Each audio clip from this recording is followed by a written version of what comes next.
ಟ್ರಸ್ಟ್ನ ಸುವರ್ಣ ಸಂಭ್ರಮಾಚರಣೆ ಸಮಾರಂಭ. ಎಲ್ಲರಿಗೂ ನಮಸ್ಕಾರ.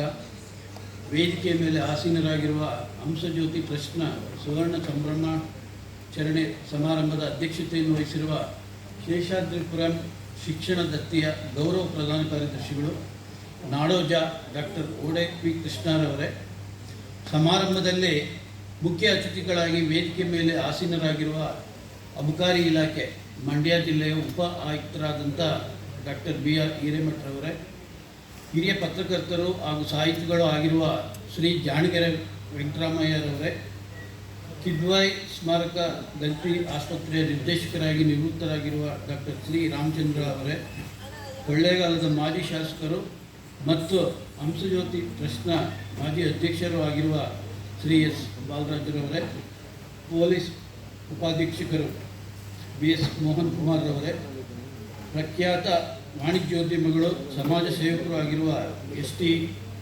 ಉದಯಕುಮಾರ್ರವರೇ, ಮಾಜಿ ಶಾಸಕರಾದಂಥ ಅನ್ನದಾನಿ ಮಂಡ್ಯರವರೇ, ಸಮಾರಂಭಕ್ಕೆ ವಿಶೇಷ ಆಹ್ವಾನಿತರಾಗಿ ಆಗಮಿಸಿರುವ ಪೊಲೀಸ್ ಅಧೀಕ್ಷಕರು ನಿವೃತ್ತ ಬೆಂಗಳೂರು ಶ್ರೀ ಎನ್ ಜಗದೀಶ್ರವರು, ಸಹಾಯಕ ನಿರ್ದೇಶಕರು ಯುವ ಸಬಲೀಕರಣ ಮತ್ತು ಕ್ರೀಡಾ ಇಲಾಖೆ ಬೆಂಗಳೂರು ಶ್ರೀಮತಿ ಶಶಿಕಲಾರವರು, ಸರ್ಕಾರದ ಅಧೀನ ಕಾರ್ಯದರ್ಶಿ ಸಮಾಜ ಕಲ್ಯಾಣ ಇಲಾಖೆ ವಿಕಾಸಸೌಧ ಬೆಂಗಳೂರು ಶ್ರೀ ಎಲ್ ನರಸಿಂಹಮೂರ್ತಿರವರೇ, ಸಹಾಯಕ ನಿರ್ದೇಶಕರು ಯುವ ಸಬಲೀಕರಣ ಮತ್ತು ಕ್ರೀಡಾ ಇಲಾಖೆ ಬೆಂಗಳೂರು ಗ್ರಾಮಾಂತರ ಜಿಲ್ಲೆ ಶ್ರೀಮತಿ ಆರ್ ಗೀತಾರವರು, ಪ್ರಧಾನ ಕಾರ್ಯದರ್ಶಿ press club of Bengaluru Shri Shivakumar ಬೆಳ್ಳಿತಟ್ಟೆರವರು, ಸಂಪಾದಕರು ಸರ್ಕಾರಿ ನೌಕರರ ಮಿತ್ರ ಮತ್ತು ಮನ್ವಂತರ ಪತ್ರಿಕೆ ಬೆಂಗಳೂರು ಶ್ರೀ ಕೆ ಸಿ ವೇದಮೂರ್ತಿರವರು, ಲೆಕ್ಕ ಪರಿಶೋಧಕರು ಶ್ರೀ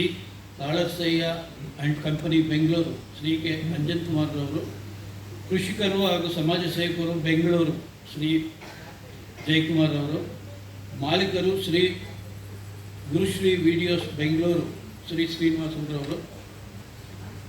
ಈಗ ಹಂಸ ಸನ್ಮಾನ್ ಪ್ರಶಸ್ತಿ 2026ಗೆ ಭಾಜನರಾಗಿರುವ, ಈಗಾಗಲೇ ಪ್ರಶಸ್ತಿಯನ್ನು ಪಡೆದಂತಹ ಸಮಾಜದ ವಿವಿಧ ಕ್ಷೇತ್ರಗಳಲ್ಲಿ ಸಮಾಜಮುಖಿ ಸಾರ್ಥಕ ಸೇವೆ ಸಲ್ಲಿಸಿದವರಾದ ಉಪನಿಬಂಧಕರು, ಆಡಳಿತ 1 ಕರ್ನಾಟಕ ಲೋಕಾಯುಕ್ತ ಹಾಗೂ ಸುಪ್ರಸಿದ್ಧ ಗಾಯಕರು ಬೆಂಗಳೂರು ಎಸ್ ಶರವಣರವರು, ಸಾಹಿತಿಗಳು ಹಾಗೂ ರಾಜ್ಯ ಲೆಕ್ಕ ಪರಿಶೋಧನೆ ಮತ್ತು ಲೆಕ್ಕಪತ್ರ ಇಲಾಖೆಯ ಮುಖ್ಯ ಲೆಕ್ಕಾಧಿಕಾರಿ ಬೆಂಗಳೂರು ಕಮ್ನಾಡಿಗ ನಾರಾಯಣರವರು, ಅಬಕಾರಿ ಅಧೀಕ್ಷಕರು ಅಬಕಾರಿ ಉಪ ಆಯುಕ್ತರ ಕಚೇರಿ ಬೆಂಗಳೂರು ಶ್ರೀ ವಿನೋದ್ ಬಿ ದಂಡೇರವರು, ಸಹಾಯಕ ನಿರ್ದೇಶಕರು ನಿವೃತ್ತ ಕನ್ನಡ ಮತ್ತು ಸಂಸ್ಕೃತಿ ಇಲಾಖೆ ಚಿಕ್ಕಬಳ್ಳಾಪುರ ಬಿ ಎಸ್ ವೆಂಕಟಾಚಲಪತಿರವರು, ಪತ್ರಕರ್ತರು ಸಾಹಿತಿ ಹಾಗೂ ಕನ್ನಡ ಪರ ಚಿಂತಕರು ಬೆಂಗಳೂರು ವೈ ಬಿ ಎಚ್ ಜಯದೇವರವರು, ಸಂಸ್ಥಾಪಕ ಅಧ್ಯಕ್ಷರು ಪಟೇಲ್ ಬುಳ್ಳಪ್ಪ ಶಿಕ್ಷಣ ಸಂಸ್ಥೆಗಳು ಬೆಂಗಳೂರು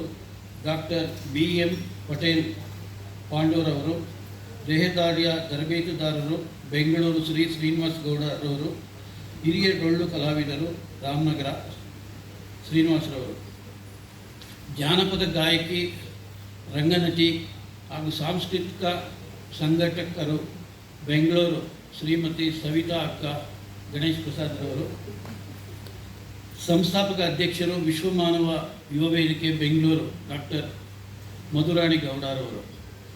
ಇವತ್ತಿನ ಸುವರ್ಣ ಸಂಭ್ರಮಾಚರಣೆ ಸಮಾರಂಭದ ಜಾನಪದ ಸಂಭ್ರಮದಲ್ಲಿ ಭಾಗವಹಿಸುತ್ತಿರುವ ಎಲ್ಲ ಬಗೆಯ ಕಲಾವಿದ ಬಂಧುಗಳೇ, ಇಂಥ ಒಂದು ಅವಿಸ್ಮರಣೀಯ ಸಮಾರಂಭದ ಆಯೋಜನೆಗೆ ಕಾರಣೀಭೂತರಾದ ಹಂಸಜ್ಯೋತಿ ಟ್ರಸ್ಟಿಗಳೇ, ಪದಾಧಿಕಾರಿಗಳೇ ಮತ್ತು ಮುಖ್ಯವಾಗಿ ವಿಜಯ ಮುರಳೀಧರರವರೇ ಹಾಗೂ ಮುರಳೀಧರರವರೇ, ಈ ಸಮಾರಂಭದಲ್ಲಿ ಉಪಸ್ಥಿತರಿರುವ ಎಲ್ಲ ಹಿರಿಯ ಬಂಧುಗಳೇ, ಮಾಧ್ಯಮದ ಮಿತ್ರರೇ, ಎಲ್ಲರಿಗೂ ನಮಸ್ಕಾರ.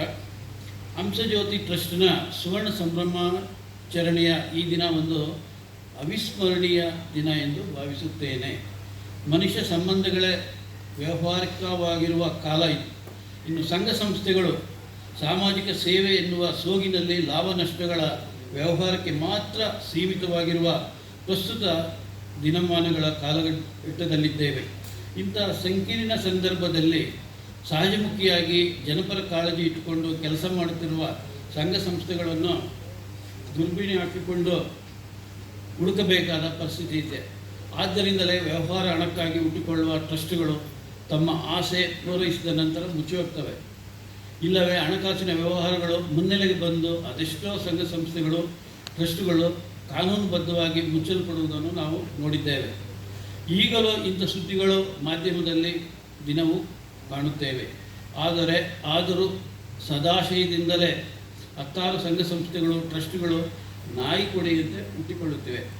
ಟ್ರಸ್ಟಿನ ಒಳಗಿನ ಕೆಲವರ ಸ್ವಾರ್ಥ, ಸಜ್ಜನ, ಪಕ್ಷಪಾತ, ಭ್ರಷ್ಟಾಚಾರದ ಕಳಂಕದಿಂದ ಹಾಗೇನೆ ಬಹುಬೇಗನೆ ಕಣ್ಮರೆಯಾಗುತ್ತಿರುವುದನ್ನು ನಾವು ಸಾಮಾನ್ಯವಾಗಿ ನೋಡ್ತಾ ಇರ್ತೀವಿ. ಆದರೆ ಇವೆಲ್ಲವನ್ನು ಮೀರಿ ಮನುಷ್ಯ ಸಂಬಂಧಗಳನ್ನು ಬೆಸೆಯುತ್ತಾ ಆರ್ಥಿಕ ಗೊಂದಲಗಳಿಗೆ, ಭ್ರಷ್ಟಾಚಾರಕ್ಕೆ ಎಡೆಮಾಡಿಕೊಡದೆ ಸಮಾಜಮುಖಿ ಕೆಲಸಗಳನ್ನು ತಮ್ಮ ಕರ್ತವ್ಯ ಎಂದು ಭಾವಿಸಿ ತಮ್ಮನ್ನೇ ಇದಕ್ಕೆ ಅರ್ಪಿಸಿಕೊಂಡು ಕೆಲಸ ನಿರ್ವಹಿಸುತ್ತಿರುವ ಬೆರಳೆಣಿಕೆಯ ಟ್ರಸ್ಟ್ಗಳಲ್ಲಿ ಹಂಸಜ್ಯೋತಿ ಟ್ರಸ್ಟ್ ಕೂಡ ಒಂದು ಎನ್ನುವುದು ನನ್ನ ಭಾವನೆ. 5 ದಶಕಗಳ ಕಾಲ ಒಂದೇ ಸಂಘಟನೆ ಯಶಸ್ವಿಯಾಗಿ ಮುನ್ನಡೆಸುವುದು ಅಷ್ಟೊಂದು ಸುಲಭದ ಕೆಲಸವಲ್ಲ. ಇಂಥದ್ರಲ್ಲಿ ಹೀಗೆ ಸಮರ್ಥವಾಗಿ ಮತ್ತು ಜನಮುಖಿಯಾಗಿ ಸೇವೆ ಸಲ್ಲಿಸಿ ಅರ್ಧ ಶತಮಾನ ಪೂರೈಸಿದ ಹಂಸಜ್ಯೋತಿ ಟ್ರಸ್ಟ್ ಸುವರ್ಣ ಸಂಭ್ರಮಾಚರಣೆ ಹಮ್ಮಿಕೊಂಡಿರುವುದು ಅತ್ಯಂತ ಸಂತಸದ ಹಾಗೂ ಗೌರವದ ಸಂಕೇತವಾಗಿದೆ ಎಂದು ಭಾವಿಸುತ್ತೇನೆ. ಹಂಸಜ್ಯೋತಿ ಟ್ರಸ್ಟ್ 5 ದಶಕಗಳ ಕಾಲ ತನ್ನ ಸೇವೆಯನ್ನು ಯಶಸ್ವಿಯಾಗಿ ಪೂರೈಸಿ ಇಂದು ಸುವರ್ಣ ಸಂಭ್ರಮಾಚರಣೆ ಮಾಡುತ್ತಿರುವುದು ಸಂದರ್ಭದಲ್ಲಿ ಸಾರ್ಥಕ ಸೇವೆಯನ್ನು ಸಲ್ಲಿಸಿದ ಮಹನೀಯರನ್ನು ಗುರುತಿಸಿ ಗೌರವಿಸುತ್ತಿದೆ. ಈಗಾಗಲೇ ಗುರುತಿಸಿ ಗೌರವ ಮಾಡಿಯಾಗಿದೆ. ವಿವಿಧ ಕ್ಷೇತ್ರಗಳಲ್ಲಿ ನಿಸ್ವಾರ್ಥದಿಂದ ಕೆಲಸ ನಿರ್ವಹಿಸಿದ ಮಹಿಳೆಯರನ್ನು ಒಳಗೊಂಡಂತೆ ಸಮಾಜ ಸೇವಕರನ್ನು, ಶಿಕ್ಷಣ ತಜ್ಞರನ್ನು, ಕಲಾವಿದರನ್ನು, ಪತ್ರಕರ್ತರನ್ನು, ಆಡಳಿತಾಧಿಕಾರಿಗಳನ್ನು, ಸಾಹಿತಿಗಳನ್ನು ಗುರುತಿಸಿ ಹಂಸ ಸನ್ಮಾನ್ ಪ್ರಶಸ್ತಿಯನ್ನು ನೀಡುತ್ತಿರುವುದು ಒಂದು ಉತ್ತಮ ಕಾರ್ಯಕ್ಕೆ ಕೈಗನ್ನಡಿಯಂತಿದೆ. ಇಂತಹ ಮಹತ್ವದ ಕೆಲಸಗಳು ನಡೆಯುವಂತೆ ಮಾಡಿದ ಮತ್ತು ಹಂಸಜ್ಯೋತಿ ಟ್ರಸ್ಟನ್ನು ಮುನ್ನಡೆಸುತ್ತಿರುವ ಟ್ರಸ್ಟ್ನ ಎಲ್ಲ ಪದಾಧಿಕಾರಿಗಳಿಗೆ, ಸದಸ್ಯರುಗಳಿಗೆ ಹಾಗೂ ಇದರ ಮುಖ್ಯ ಸಾರಥ್ಯವನ್ನು ವಹಿಸಿರುವ ಶ್ರೀ ವಿಜಯ್ ಮುರಳೀಧರ ಮತ್ತು ಶ್ರೀ ಎಂ ಮುರಳೀಧರ್ ರವರುಗಳಿಗೆ ಈ ಸಂದರ್ಭದಲ್ಲಿ ಮೊದಲು ಅಭಿನಂದನೆಗಳನ್ನು ಸಲ್ಲಿಸುತ್ತೇನೆ. ಹಂಸಜ್ಯೋತಿ ಟ್ರಸ್ಟ್ನವರು ಹಮ್ಮಿಕೊಂಡಿರುವ ಈ ಸುವರ್ಣ ಸಂಭ್ರಮಾಚರಣೆ ಸಮಾರಂಭವನ್ನು ಉದ್ಘಾಟನೆ ಮಾಡಲು ನನಗೆ ಅತ್ಯಂತ ಸಂತೋಷ ಎನಿಸಿದೆ. ಸರ್ಕಾರದ ಆಡಳಿತದಲ್ಲಿ 3.5 ದಶಕಗಳಿಗೂ ಹೆಚ್ಚಿನ ಕಾಲ ಕೆಲಸ ಮಾಡಿರುವ ಸಂದರ್ಭದಲ್ಲಿ ನೂರಾರು ಸಂಘ ಸಂಸ್ಥೆಗಳನ್ನು ಹತ್ತಿರದಿಂದ ಕಂಡಿದ್ದೇನೆ. ಜನರ ಏಳಿಗೆಗಾಗಿ ಕೆಲಸ ಮಾಡಲಿ ಎಂದು ತಮ್ಮ ಸಮುದಾಯಗಳ ಬೆಳವಣಿಗೆಗೆ ಬೆನ್ನೆಲುಬಾಗಿ ನಿಲ್ಲಲಿ ಎಂದು ಅನೇಕ ಸಂಘ ಸಂಸ್ಥೆಗಳಿಗೆ ಆಡಳಿತಾತ್ಮಕವಾದ ಸಹಾಯವನ್ನು ಮಾಡಿದ್ದೇನೆ. ಅದು ಹೇಗೆಂದರೆ 3 ಜಿಲ್ಲೆಗಳಲ್ಲಿ ಜಿಲ್ಲಾಧಿಕಾರಿಯಾಗಿ ಕಾರ್ಯನಿರ್ವಹಿಸಿದ್ದೇನೆ. ಬೆಂಗಳೂರು ನಗರ ಜಿಲ್ಲೆ, ಬೆಂಗಳೂರು ಗ್ರಾಮಾಂತರ ಜಿಲ್ಲೆ, ಚಿಕ್ಕಬಳ್ಳಾಪುರ ಜಿಲ್ಲೆ, ಆಮೇಲೆ ಈ ಥರ ಒಂದು ಸಂಬಂಧಪಟ್ಟ ವಿಚಾರಗಳಲ್ಲಿ ಕಾರ್ಯನಿರ್ವಹಿಸಲು ಅನುವು ಮಾಡಿಕೊಡುವುದಂಥ ವಿಚಾರದಲ್ಲಿ ಮೈಸೂರು ಮುಖ್ಯ ಕಾರ್ಯನಿರ್ವಹಣಾಧಿಕಾರಿ, ಜಿಲ್ಲಾ ಪಂಚಾಯತ್ ಮೈಸೂರು ಮುಖ್ಯ ಕಾರ್ಯನಿರ್ವಹಣಾಧಿಕಾರಿ, ಜಿಲ್ಲಾ ಪಂಚಾಯತ್ ಬೆಳಗಾವಿ ಅಲ್ಲಿ ಮಾಡಿದ್ವಿ. ಬೇರೆ ಬೇರೆ ಕಾರ್ಪೊರೇಷನ್ ಕಮಿಷನರ್, ಮೂಡಾ ಕಮಿಷನರ್, ಇದೆಲ್ಲಕ್ಕಿಂತ ಹೆಚ್ಚಾಗಿ ಕನ್ನಡ ವಿಶ್ವವಿದ್ಯಾಲಯ ಹಂಪಿ ಅಲ್ಲಿ ನಾನು ಕುಲಸಚಿವರಾಗಿ 2 ವರ್ಷ ಕಾರ್ಯನಿರ್ವಹಿಸಿದ್ದೀನಿ. ಆದರೆ ಇಲ್ಲಿ ಹೇಳಲಿಕ್ಕೆ ಇಚ್ಛೆ ಪಡೋದೇನು ಅಂದರೆ, ಅಲ್ಲಿ 2 ವರ್ಷ ನಾನು ಕಾರ್ಯನಿರ್ವಹಿಸಿದ್ರೂ ಸಹ ಈ ಥರ ಒಂದು ಸಮಾರಂಭಗಳು ನೋಡಿದ್ದೀನಿ. ಈ ಥರ ಒಂದು ಜಾನಪದ ಹಾಡುಗಳು ಮತ್ತು ಕುಣಿತ ಈ ಥರ ಇಷ್ಟು ಚೆನ್ನಾಗಿ ಮಾಡ್ಬೋದು ಹೇಳಿ ನನಗೆ ತುಂಬ ಸಂತೋಷ ಆಗ್ತಾಯಿದೆ. ಒಬ್ಬರಿಗಿಂತ ಒಬ್ಬರು ಎಲ್ಲ ಚೆನ್ನಾಗಿ ಭಾಗವಹಿಸಿದರು. ಅನೇಕ ಸಂಘ ಸಂಸ್ಥೆಗಳು ಮುಚ್ಚುವುದನ್ನು ಹತ್ತಿರದಿಂದ ನಾನು ಬಲವನಾಗಿದ್ದೇನೆ. ಹಾಗೆಯೇ ಬೆರಳೆಣಿಕೆಯಷ್ಟು ಸಂಘ ಸಂಸ್ಥೆಗಳು, ಟ್ರಸ್ಟ್ಗಳು ತಮ್ಮ ನಿಸ್ವಾರ್ಥದಿಂದ ಜನಮುಖಿಯಾಗಿ ಸೇವೆ ಮಾಡಿದ್ದನ್ನು ಕಂಡಿದ್ದೇನೆ. ಪ್ರಸ್ತುತ ಜಾಗತಿಕ ವಿದ್ಯಮಾನಗಳು, ಭ್ರಷ್ಟಾಚಾರ, ಸ್ವಜನ ಪಕ್ಷಪಾತ, ಹಣ ಮತ್ತು ಅಧಿಕಾರವೇ ಮುಖ್ಯವೆಂದು ಭಾವಿಸುವ ಜಾತಿ, ಧರ್ಮ, ಪ್ರದೇಶದ ವಯಸ್ಸು ಇಂದಿನ ಕಾಲಮಾನದಲ್ಲಿ ಹೀಗೆ ಸಮಾಜದ ಒಳಿತಿಗಾಗಿ ಕೆಲಸ ಮಾಡುವ ಹಂಸಜ್ಯೋತಿಯಂತಹ ಟ್ರಸ್ಟ್ಗಳು ಇವೆಲ್ಲ ಎನ್ನುವುದೇ ಜನರಲ್ಲಿ ಆಶಾಭಾವನೆ ಮೂಡಿಸ್ತದೆ. ಎಷ್ಟೋ ಟ್ರಸ್ಟ್ಗಳಿದ್ದಾವೆ, ಇದೊಂದು ಮಹತ್ತರವಾದಂಥ, ಈಗ ನೋಡಿದ್ವಲ್ಲ ನಾವು ಎಷ್ಟೋ ಸಾಧನೆಗಳು. ಈ ಒಂದು ಇದು ಈ ಕೇವಲ ನಮ್ಮ ಕರ್ನಾಟಕಕ್ಕೆ ಸೀಮಿತವಾಗಬಾರ್ದು, ದೇಶಕ್ಕೂ ಸೀಮಿತವಾಗಬೇಕು. ಎಲ್ಲ ಅತ್ಯುತ್ತ ಮಹಾರಥರು ಎಲ್ಲ ಕಲೆಯನ್ನು ಹೊಂದಿರೋರು ಇರ್ತಾರೆ, ಆಗಲಿ ಅಂತ ಹೇಳ್ತೀನಿ. ಅಂಥ ಜನಪರವಾದ ಜನಮುಖಿ ಕೆಲಸಗಳನ್ನು ಸಮರ್ಥವಾಗಿ ನಿರ್ವಹಿಸುತ್ತಿರುವ ಹಂಸಜ್ಯೋತಿ ಟ್ರಸ್ಟ್ ಮತ್ತು ಅದರ ನಿರ್ವಹಣೆಯ ಜವಾಬ್ದಾರಿ ಹೊತ್ತ ಎಲ್ಲರಿಗೂ ಮತ್ತೊಮ್ಮೆ ಅಭಿನಂದನೆ ಸಲ್ಲಿಸ್ತೇನೆ.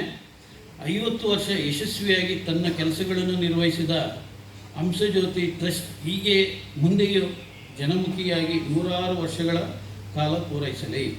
ಇಂಥ ಹಂಸಜ್ಯೋತಿ ಟ್ರಸ್ಟ್ ಕರ್ನಾಟಕ ರಾಜ್ಯ ಮಾತ್ರವಲ್ಲದೆ ರಾಷ್ಟ್ರ ಮಟ್ಟದಲ್ಲೂ ಇನ್ನೂ ಹೆಸರು ಮಾಡಲಿ, ಇತರ ಟ್ರಸ್ಟ್ಗಳಿಗೆ ಮಾದರಿಯಾಗಲಿ ಎಂದು ನಾನು ಆಶಿಸುತ್ತೇನೆ. ಹಂಸಜ್ಯೋತಿ ಟ್ರಸ್ಟ್ನ ಸುವರ್ಣ ಸಂಭ್ರಮಾಚರಣೆ ಸಮಾರಂಭದ ಉದ್ಘಾಟನೆ ಪ್ರೀತಿಯಿಂದ ನನ್ನನ್ನು ಕರೆದು ಮಾತನಾಡಲು ಅವಕಾಶವನ್ನು ಕಲ್ಪಿಸಿದ ಟ್ರಸ್ಟಿನ ಎಲ್ಲ ಪದಾಧಿಕಾರಿಗಳಿಗೆ, ಸನ್ಮಾನ ಸ್ವೀಕರಿಸಿದ ಎಲ್ಲ ಮಹನೀಯರಿಗೆ, ವಿಶೇಷವಾಗಿ YVH ಜಯದೇವ್ ಅವರಿಗೆ, ಜಾನಪದ ಕಲಾ ಪ್ರದರ್ಶನದಲ್ಲಿ ಭಾಗವಹಿಸುತ್ತಿರುವ ಕಲಾವಿದರಿಗೆ ಮತ್ತು ಇಲ್ಲಿಯವರೆಗೆ ನನ್ನ ಮಾತುಗಳನ್ನು ಆಲಿಸಿದ ವೇದಿಕೆಯ ಮೇಲಿರುವ ಎಲ್ಲ ಗಣ್ಯ ಮಾನ್ಯರಿಗೆ, ಸಮಾರಂಭದಲ್ಲಿ ಪ್ರೀತಿಯಿಂದ ಭಾಗವಹಿಸಿದ ಎಲ್ಲ ಸಭಿಕರಿಗೆ, ಈ ಒಂದು ಸಮಾರಂಭದಲ್ಲಿ ಭಾಗಿಯಾಗಿರುವ ವಿಜಯ್ ಕೃಷ್ಣ ಮತ್ತು ರೇಖಾ ರಾಣಿ ದಂಪತಿಗಳಿಗೆ, ಎಲ್ಲ ಸಭಿಕರಿಗೆ, ಮಾಧ್ಯಮದ ಮಿತ್ರರಿಗೆ ಮತ್ತೊಮ್ಮೆ ವಂದಿಸಿ ನನ್ನ ಮಾತುಗಳನ್ನು ಮುಗಿಸುತ್ತೇನೆ. ಜೈ ಹಿಂದ್, ಜೈ ಕರ್ನಾಟಕ.